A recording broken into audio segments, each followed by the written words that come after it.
ఇంకా మనకి లిస్ట్ వస్తుంది కదా ఎవరు లేరండి ఇంకెవరు లేరు.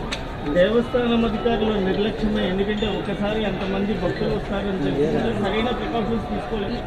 నేను ప్రికాషన్స్ విషయంలో ఒక 2 days బ్యాక్ 3 days బ్యాక్ అంటే ఈ క్యూ లైన్లు మొత్తం ఆ క్యూ లైన్లు అన్నీ మేము చెక్ చేసుకోవడం జరిగింది.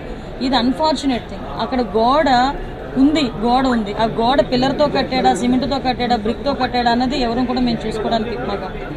కానీ విషయం ఏంటవుతుందంటే అక్కడ విపరీతంగా వర్షం పడింది. మీకు తెలుసు, మీరు ఆ టైంలో ఉన్నారు. నేను కూడా వర్షంలో తడుచుకునే దర్శనం చేసుకుని వచ్చాను. నేనే కాదు, పట్టు వస్త్రాలు సమర్పించడానికి వచ్చిన రెవెన్యూ మినిస్టర్ గారు కూడా వర్షంలో తడుచుకుని వెళ్ళారు. భారీ వర్షంలో తడుచుకుని వెళ్ళాము. ఈ వర్షం నేను దర్శనం చేసుకుని బయటకు వచ్చాను. ఇలా ఇన్ఫర్మేషన్ వచ్చింది గోడ కూలిందని. 1 or 2 injuries అన్నారు. అయినప్పటికీ కూడా నేను వచ్చి చూస్తానని చెప్పి నేను పుట్అవుట్ని వచ్చాను. అప్పటి నుంచి ఇప్పటి వరకు మేము ఇక్కడే ఉండడం జరిగింది.